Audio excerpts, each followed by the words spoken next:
Assalamualaikum warahmatullahi wabarakatuh. Mohon izin kepada Ibu Isna selaku dosen mata kuliah mikrobiologi terapan. Berdasarkan skenario pembelajaran, hari ini pertemuan ke-7 disampaikan pada pertemuan ke-8 dan UTS sudah dilaksanakan di pertemuan ke-7 minggu lalu. Istilahnya ditukar begitu. Hari ini kami dari kelompok 1 yang terdiri atas saya sendiri, Anugerah Sukma Diawigati, nomor NIM 90, ada Faizatul Sadiah nomor NIM 93, dan ada adik Emma Soliha nomor NIM 98. Hari ini kami akan menyampaikan presentasi berkaitan dengan tema pembelajaran nutrisi mikroba. Untuk materi yang pertama langsung saja akan disampaikan oleh saya sendiri tentang pengertian dari nutrisi mikroba. Pengertian nutrisi. Apa itu nutrisi?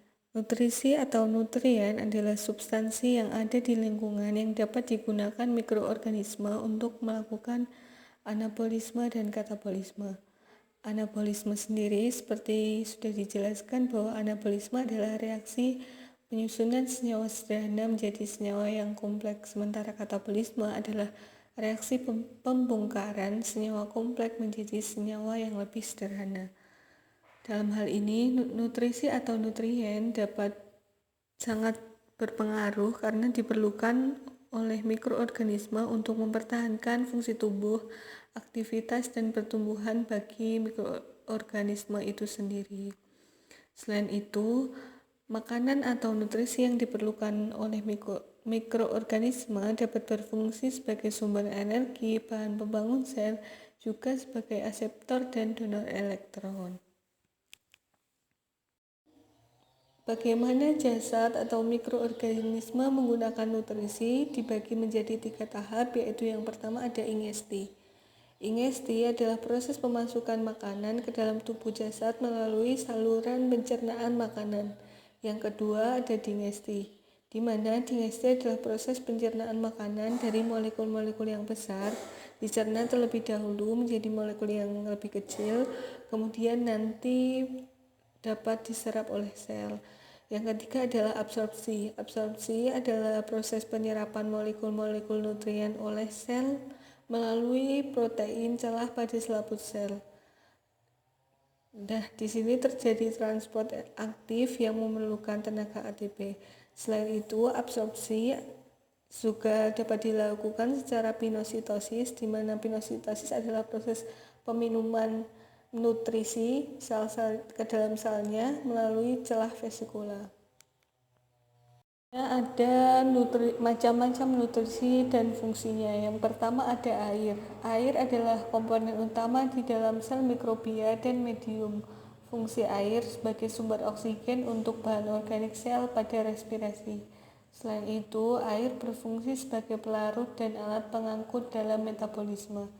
Yang kedua ada sumber energi. Beberapa macam sumber energi untuk mikrobia yaitu senyawa organik dan senyawa-senyawa anorganik yang dapat dioksidasi serta cahaya matahari. Yang ketiga ada sumber karbon. Bakteri memperoleh energi dari oksidasi senyawa organik menggunakan secara khas bentuk karbon yang paling teroksidasi. CO2 atau karbon dioksida sebagai satu-satunya sumber utama karbon seluler. Perubahan CO2 menjadi unsur pokok sel organik adalah proses reduktif yang memerlukan pemasukan bersih energi. Yang keempat ada sumber nitrogen. Nitrogen adalah salah satu unsur yang diperlukan oleh semua mikroorganisme jasad untuk sintesis protein, asam nukleat, dan senyawa-senyawa lain yang mengandung nitrogen. Dalam hal ini, memperoleh nitrogen setiap organisme berbeda-beda. Ada yang dengan cara menggunakan gas nitrogen dari udara dan ada juga yang menggunakan sumber nitrogen anorganik seperti garam amonium. Tapi ada juga yang menggunakan sumber nitrogen organik seperti glutamik dan asparagin. Yang selanjutnya adalah sumber mineral. Mineral merupakan bagian dari sel. Unsur penyusun utama sel adalah karbon, oksigen, nitrogen, hidrogen, fosfor, dan unsur mineral lainnya yang diperlukan oleh mikrobia. Contohnya ada unsur K, Ca, Mg, Zn, Mo, dan Al. Selain berfungsi sebagai penyusun sel, unsur mineral juga berfungsi sebagai pengatur tekanan osmosis, kadar ion hidrogen, permeabilitas, potensial oksidasi, reduksi oleh suatu medium.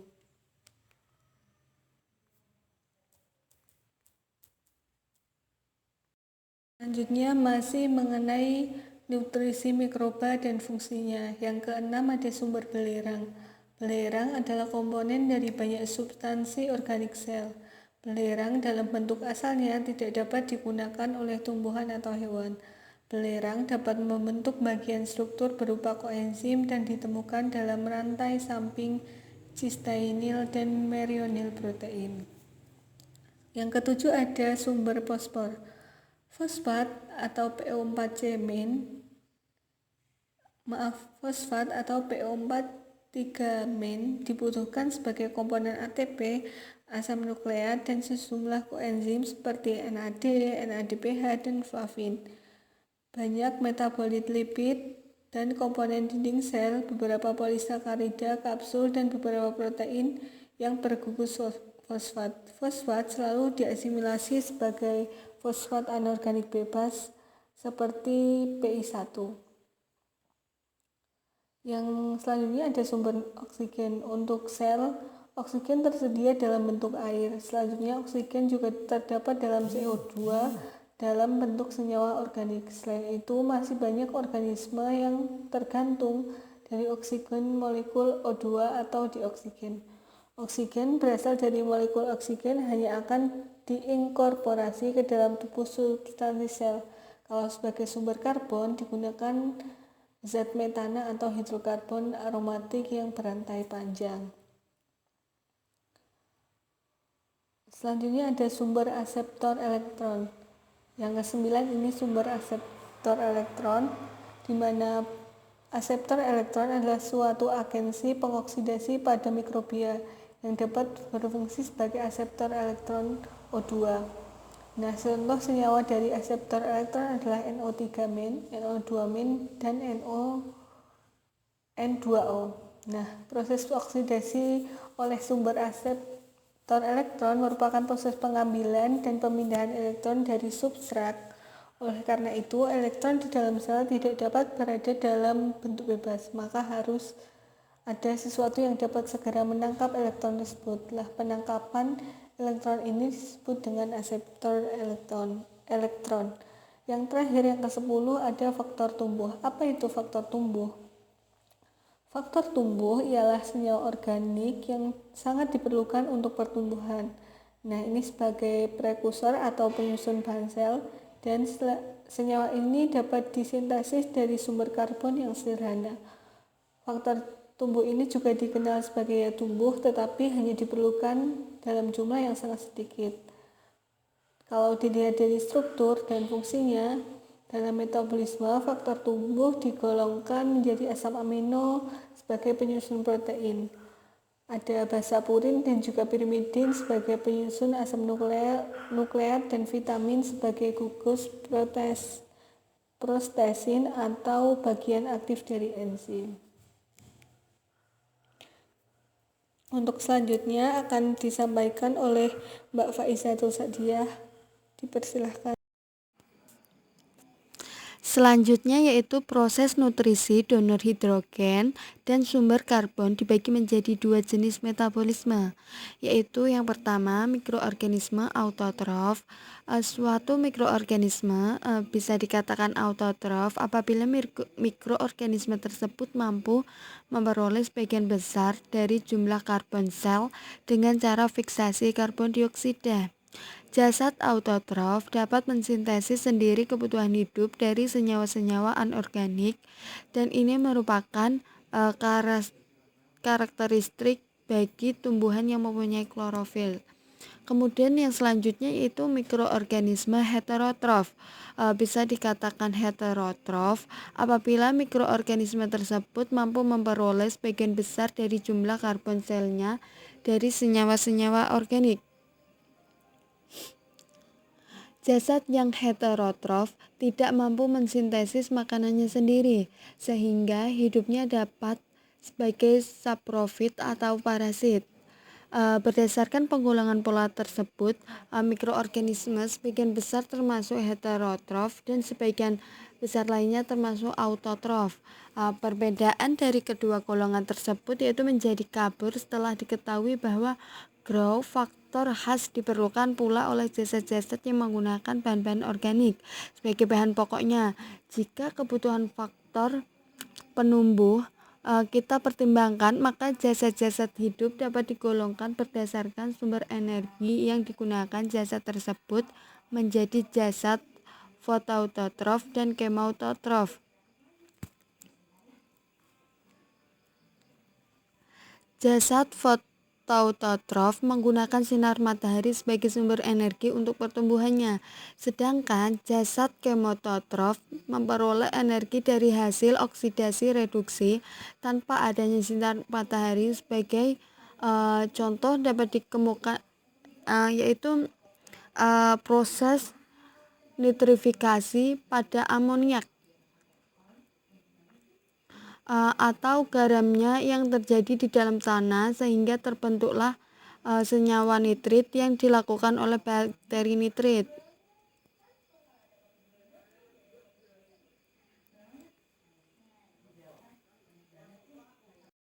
Selanjutnya penggolongan jasad berdasarkan kebutuhan oksigen. Nah, kebutuhan oksigen untuk oksidasi biologis yang terjadi dalam sel mikroorganisme dapat menggunakan senyawa-senyawa lain yang tergantung kepada jenis mikroorganismenya. Oksigen yang terdapat dalam senyawa-senyawa penyusun protoplasma tidak berasal dari oksigen udara, akan tetapi berasal dari senyawa-senyawa organik yang mengandung atom-atom oksigen dari air. Nah, fungsi utama oksigen adalah sebagai akselerator elektron terminal pada respirasi aerob. Pada peristiwa ini oksigen direduksi menjadi air. Nah, oksigen yang berasal dari molekul oksigen hanya akan diinkorporasi ke dalam substansi sel. Nah, berdasarkan kebutuhan akan oksigen, mikroorganisme dapat dikelompokkan menjadi 4 golongan. Yang pertama, mikroorganisme aerob, di mana mikroorganisme yang aerob ini membutuhkan adanya oksigen untuk metabolismenya. Pada mekanisme respirasi, mikroorganisme dapat menggunakan oksigen sebagai akseptor elektron atau akseptor hidrogen. Mikroorganisme yang termasuk dalam golongan ini hanya dapat hidup apabila ada oksigen untuk melangsungkan oksidasi biologis. Hal ini merupakan keuntungan yang luar biasa bagi organisme itu karena apa? Banyaknya energi yang tersedia dari oksidasi sempurna molekul glukosa lebih besar daripada energi yang diperoleh dari fermentasi glukosa. Yang selanjutnya yaitu mikroorganisme anaerob, di mana mikroorganisme yang termasuk dalam golongan anaerob tidak dapat menggunakan oksigen bebas pada akseptor hidrogen. Bahkan adanya oksigen dapat menghambat pertumbuhannya karena oksigen dapat bersifat sebagai racun. Jasad-jasad hidup ini dapat hidup dengan melakukan fermentasi atau respirasi anaerob. Respirasi anaerob ya maksudnya. Kemudian mikroorganisme yang anaerob ini dapat diracuni oleh adanya oksigen karena jasad ini tidak mempunyai enzim katalase dan super dismutase yang diperlukan untuk menguraikan senyawa hidrogen peroksida yang bersifat racun dan ion-ion superoksida.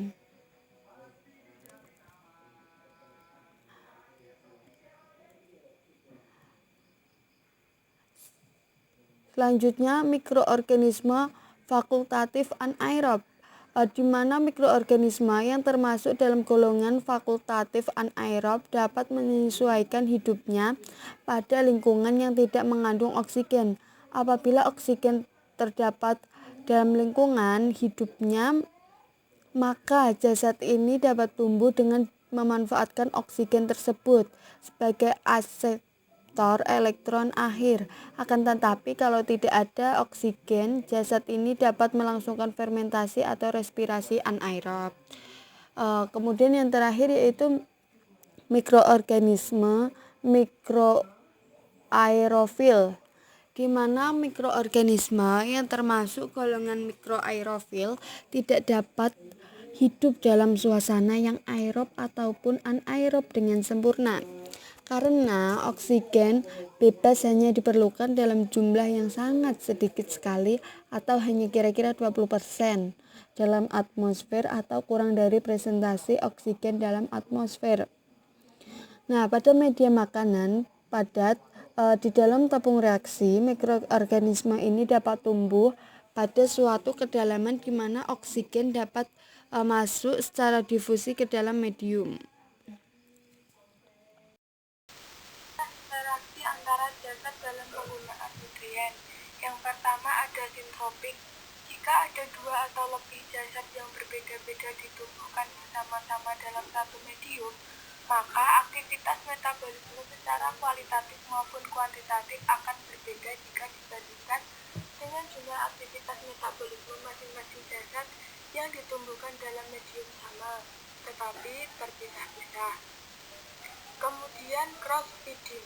Cross-feeding merupakan bentuk sederhana dari simbiosis mutualisme.